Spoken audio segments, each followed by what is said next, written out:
प्रिय विद्यार्थियों, एक बार फिर आप सभी का आपके प्रिय चैनल मैथ इन सब में स्वागत है। पिछली कक्षा में आप सबने एक चर में रैखिक समीकरण का अध्ययन किया था। अब कक्षा 9 में आप दो चरों में रैखिक समीकरण किस प्रकार से होते हैं इनका अध्ययन करेंगे। रैखिक समीकरण अर्थात जिसकी अधिकतम घात होती है एक, वो कहलाता है रैखिक समीकरण। जैसे 2x + 5, 5y + 2, 6z + 5 बराबर 0, इनके आगे लगाना जरूरी है, क्योंकि समीकरण में अगर आप बराबर 0 नहीं लगाएंगे तो वो आपका रैखिक बहुपद बन जाएगा। कोई सा भी समीकरण उसके मध्य में बराबर लगाने से ही ज्ञात किया जा सकता है। तो आइए अब हम पढ़ते हैं दो चरों में रैखिक समीकरण। तो देखिए, पहला प्रश्न है, एक नोटबुक की कीमत कलम की कीमत से 2 गुनी है। तो इस कथन को हमको लिखना है रैखिक समीकरण के रूप में।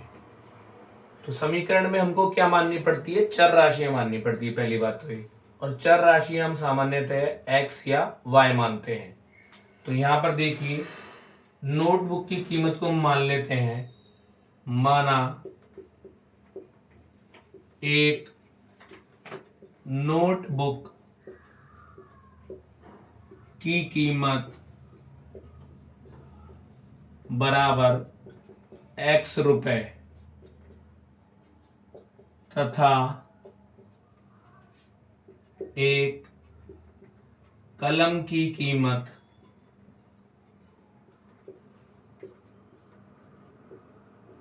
बराबर y रुपए। तो इस तरह से जो भी हमको दिया गया होगा और हमको उसको व्यक्त करना होगा तो उसको हमको मानना पड़ेगा। यहाँ पे एक चर हमने मान लिया x, एक चर मान लिया y। अब क्या संबंध दिया हुआ है कि नोटबुक की कीमत कलम की कीमत से कितने गुनी है? 2 गुनी। तो लिख देंगे प्रश्नानुसार।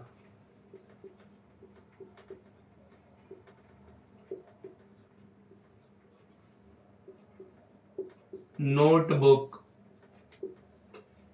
की कीमत बराबर 2 गुणा कलम की कीमत। कलम की कीमत से ही गुणा करना है, क्योंकि वो 2 गुना है, वो किसकी कीमत की है? कलम की कीमत की है। तो नोटबुक की कीमत हमने x रुपए लिखी है, तो यहां पे लिख देंगे x बराबर 2 गुणा y। 2 गुणा y, 2 को y से गुणा करेंगे तो कितना आ जाएगा? 2y आ जाएगा। तो हो जाएगा x बराबर 2y।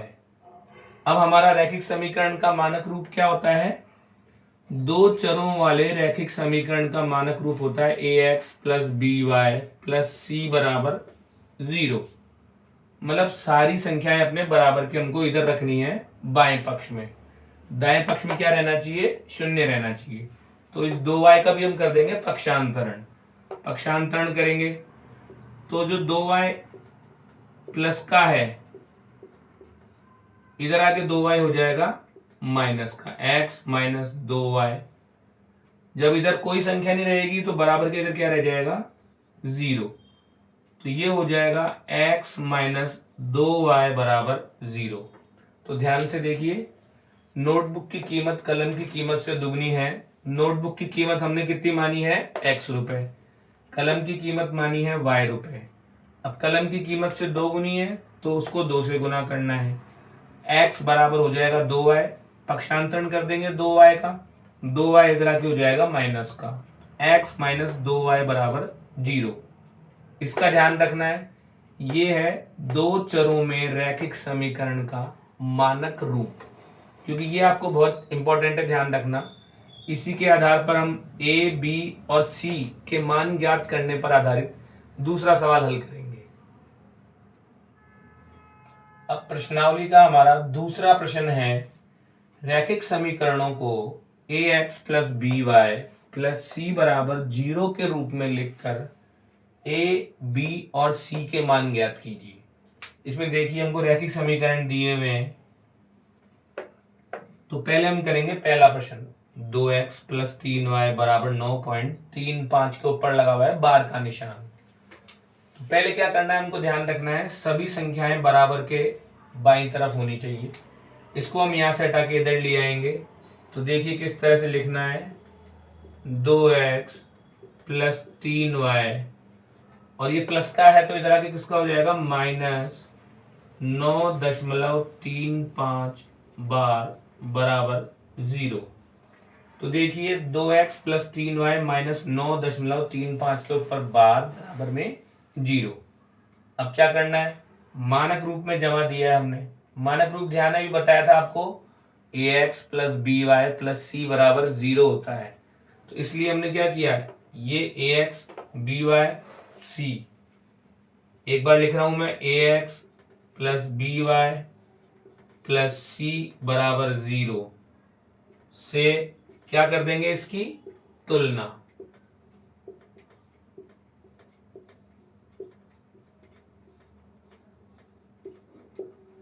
अर्थात जो भी संख्या x से गुणा हो रही होगी वो क्या कहलाएगी, a कहलाएगी। देखिए यहां पर x से क्या गुणा हो रहा है, 2 गुणा हो रहा है, तो a का मान क्या हो जाएगा, 2। ऐसे ही जो y से गुणा हो रही होगी वो कहलाएगी b। y से क्या गुणा हो रहा है, यहाँ पर 3। चिन्ह का ध्यान रखना, अगर प्लस है तो लिखने की आवश्यकता नहीं है। तो y से गुणांक क्या कहलाएगा, b। तो b का मान क्या है, यहाँ पर देखिए 3, तो b बराबर हो गया 3। और जो अचर पद है, अर्थात जिसके साथ कोई भी अक्षर गुणा नहीं हो रहा है, वो अपना कहलाएगा c, कांस्टेंट टर्म। तो c हो जाएगा -9.35 के ऊपर बार।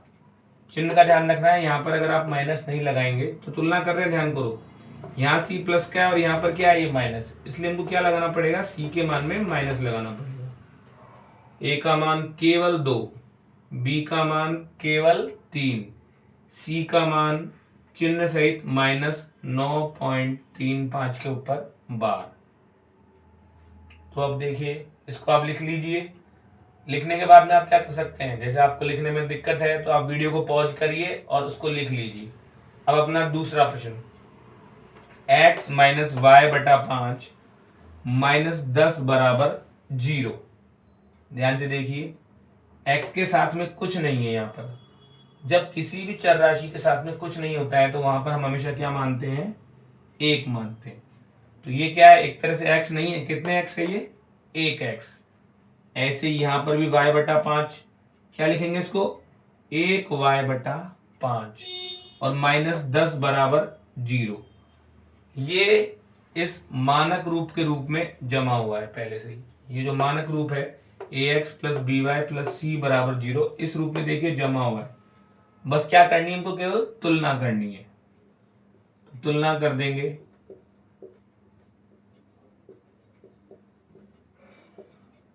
ध्यान रखना है, जो भी x से गुणा हो रहा है, जो x से गुणा हो रहा है वो क्या कहलाएगा, a।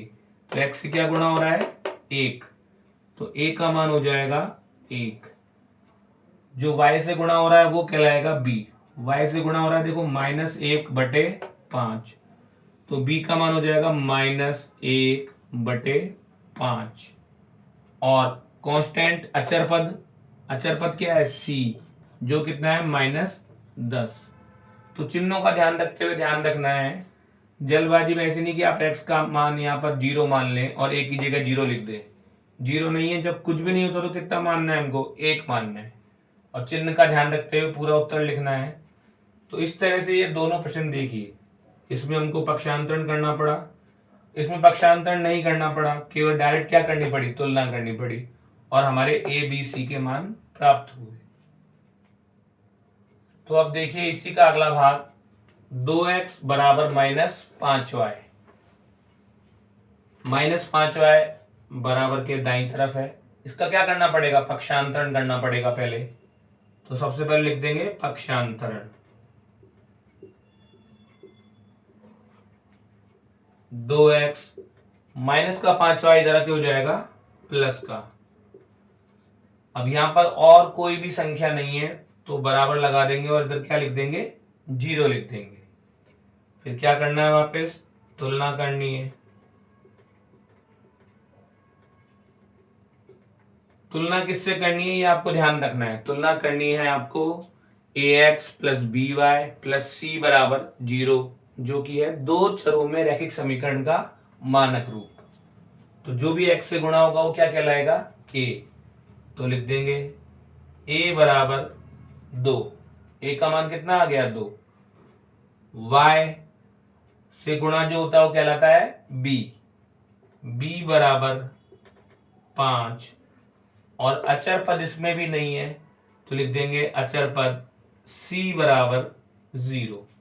जो भी पद नहीं होगा तो उसकी जगह हमको क्या लिखना है, 0। जैसे किसी में x नहीं है, जब x ही नहीं है तो a भी क्या हो जाएगा, 0 हो जाएगा। किसी में y नहीं है, y नहीं होगा तो b क्या हो जाएगा, 0 हो जाएगा। इसमें अचर पद नहीं था तो c क्या हो गया, 0।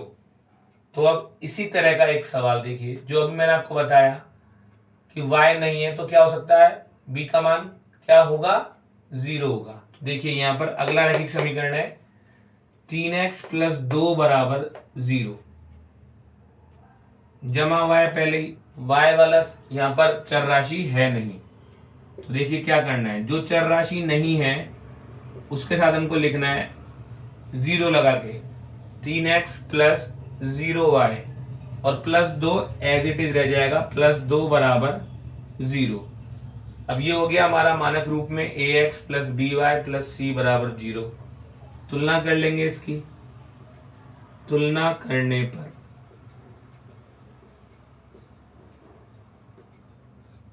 जो x का गुणांक को क्या कहलाएगा, ध्यान हो गया होगा सबको, a बराबर 3। जो y का गुणांक है, हाँ b बराबर 0, और जो अचर पद है वो होगा c बराबर हो गया 2। तो इस तरह से आपने देखा कि दो चरों के रैखिक समीकरण हमको दिए गए हों तो उसको हम मानक रूप में लिखकर किस तरह से a, b और c के मान ज्ञात कर सकते हैं। अगर कोई चर राशि हमको नहीं दी गई है तो उसको हमको लिखना है उसके साथ में 0 गुणा करके। मान लीजिए यहाँ पर x अगर नहीं दी जाती तो हम क्या लिखते, 0x लिखते, लेकिन यहाँ पर x है, y नहीं है, तो ये क्या लिखेंगे 0y, जिससे b का मान कितना हो गया, 0 हो गया। तो इस तरह से आप इन सवालों को भी अपनी कॉपी में लिख लीजिए। तो इस तरह से आपने अब तक कराए गए सभी प्रश्न अपनी कॉपी में लिख लिए होंगे। अब हम इस प्रश्नावली के अंतिम प्रश्नों की तरफ बढ़ रहे हैं। अगला हमारा प्रश्न है y माइनस 2 बराबर 0। y माइनस 2 बराबर 0, पहले क्या करना है, इसको मानक रूप में लिखना है। ax plus by plus c बराबर 0 है इसका मानक रूप। x इसमें नहीं है इसलिए क्या लिख देंगे, 0x। y के साथ में कुछ नहीं है, मतलब कितना लिखना है, 1y माइनस 2 बराबर 0। ध्यान से देखिए x इसमें नहीं है तो 0x लिखा है, y इसमें है, यहाँ पे कुछ नहीं, मतलब कितना y है, वो 1y माइनस 2 बराबर 0। अब क्या करनी है आपको, तुलना करनी है। तो तुलना करते समय वही ध्यान रखना है कि सब संख्याएं एक तरफ होनी चाहिए, एक पक्ष में क्या होना चाहिए, केवल 0 होना चाहिए। ध्यान रखना है, एक पक्ष में केवल 0 होना चाहिए। जो x से गुणा होगा वो क्या कहलाएगा, a। तो a का मान कितना है यहाँ पर, 0। जो y से गुणा होगा वो क्या कहलाएगा, b का मान कितना हो गया, 1। और जो अचर पद है, मतलब जिसमें ना x है ना y है या कोई भी चर राशि नहीं है, वो कहलाएगा c माइनस 2। तो देखिए इस तरह से बहुत ही आसान प्रश्न है ये, आपको पूरे में से पूरे नंबर दिलाएंगे ये परीक्षा में, अगर आप इसको ढंग से समझ लेंगे और इस तरह से लिख के आएंगे तो। अगला अंतिम प्रश्न है हमारा इस प्रकार का, 5 बराबर 2x। अब इसको करने के आपके दो तरीके हैं, या तो आप इस 5 को इधर ले जाइए या 2x को इधर ले आइए, क्योंकि आपको बता दिया है हमको क्या करना है, एक पक्ष में 0 रखना है हमको। आपकी इच्छा अगर एक इस पक्ष में 0 रखने की है तो इस 5 को इधर रहने देना है, यहां से हटा के इधर ले जाना है। और अगर इस पक्ष में 0 रखना चाहते हैं, जो नॉर्मली सामान्यतः हम करते हैं, तो इस 2x को इधर ले आएंगे पक्षांतरण करके। तो देखिए अब पक्षांतरण कर रहे हैं। पक्षांतरण सबको ध्यान है दोनों तरफ से होता है, बाएं से दाएं पक्ष में भी होता है और दाएं से बाएं पक्ष में भी होता है। तो प्लस का 2x इधर आएगा तो किसका हो जाएगा, माइनस का 2x। y इसमें है नहीं है तो ये हो जाएगा 0y। 5 जहां पे था वही है, उसका कोई भी पक्ष परिवर्तन नहीं हुआ है, तो 5 को हम प्लस का ही रखेंगे, +5 बराबर 0। अब कर देंगे इसकी तुलना। तुलना करने पर देखिए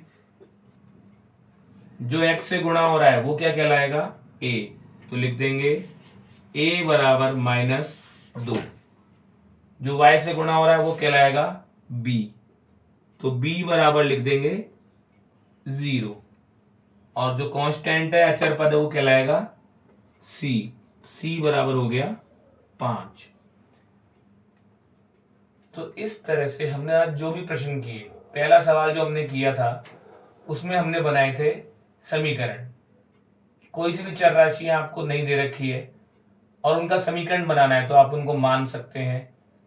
जैसे एक बल्ले का मूल्य और एक गेंद का मूल्य आपको दे रखा है 500 रुपए, तो हमको मालूम नहीं है क्या मूल्य है। बल्ले का मूल्य हम मान लेंगे x रुपए और गेंद का मूल्य मान लेंगे y रुपए, और दोनों का मूल्य कितना दिया हुआ है, 500 रुपए, अर्थात दोनों के मूल्य का जोड़।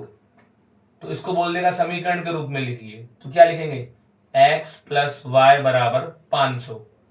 ये हमारा पहला सवाल था जो हमने किया था ना, नोटबुक और कलम की कीमत वाला, जिसमें हमने समीकरण बनाया था कि नोटबुक का मूल्य कलम की कीमत का दुगना है। उसके बाद हमने किया प्रश्न नंबर 2, मानक रूप में लिखिए और एबीसी के मान ज्ञात कीजिए। तो सभी विद्यार्थी फटाफट कॉपी पेन अपने हाथ में लीजिए। मैं एक सवाल बोल रहा हूं, उसको सबको हल करना है और कमेंट्स में लिख के आपको उसका उत्तर डालना है।